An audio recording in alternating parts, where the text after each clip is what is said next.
Berase ya enak tenan. Iya. Terus dikai udut. Mulai sangoni. Tapi nak piye? Iya. Monggo dilajengaken Budhe.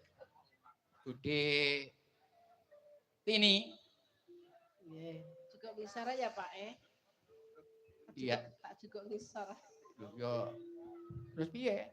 Ya ora apa-apa.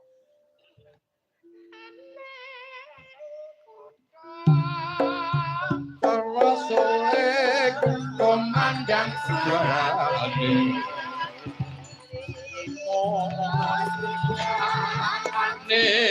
ayo bangun karane kono ejo kono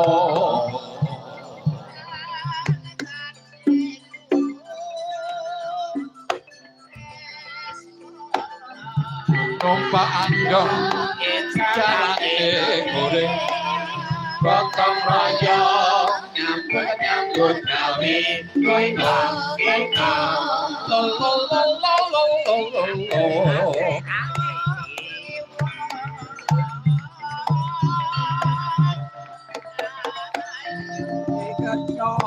Ketyo yen ra aku ki aku kono ejo kono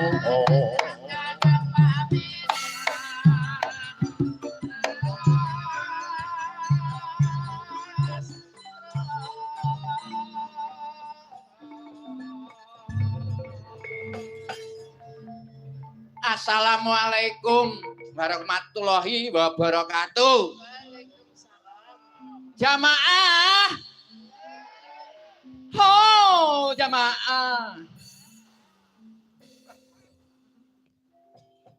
Nduk, anakku bocah ayu si Tini sing tak tresnani sing tak gadang-gadang, Nduk. Iya, Mak.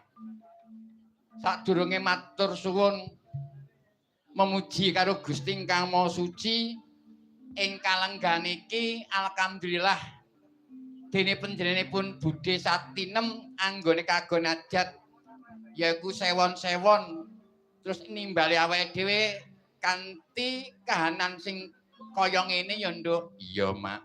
Alhamdulillah ora udan. Iya. Wah. Dukune mandi ya, Mak. Dukune mandi tenan. Lor udan deres, gremis, ini terang benderang. Nah iya, tanah ya aku percaya karo Pak Demedi ya, Nduk. Pak Demedi nek ndonga karo Gusti Allah, coba japune piye ra ngerti jujuk alhamdulillah terang. Iya. Ajate apa? Iki meringati yaiku sewon-sewon. Panjenenganipun swargi panjenenganipun Bapak Atmo Gimin. Leres nggih, Pak? Atmo Gimin nggih.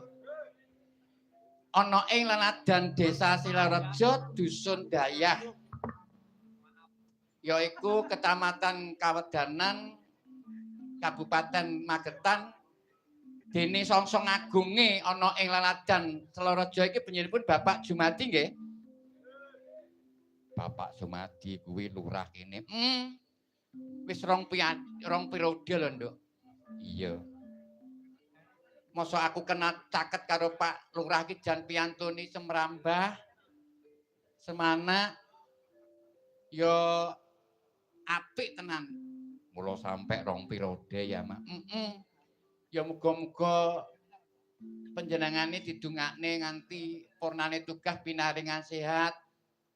Panjang umur bisa menikmati hidup dengan tenang ya aku gondok muga-muga didongakne sehat walafiat muga-muga besok nek sing nanggap iya iki malah nek ranca-ranca ya muga-muga nimbadi iki mula mikir digawa siji-siji diperkenalkan dhisik nggih Pak sindian-sindiane ayu-ayu nggih Pak.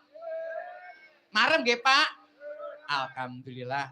Ya muga-muga besok bali desa ana ing Silarejo nimbali awake dhewe. Wis 75 ae ra apa-apa.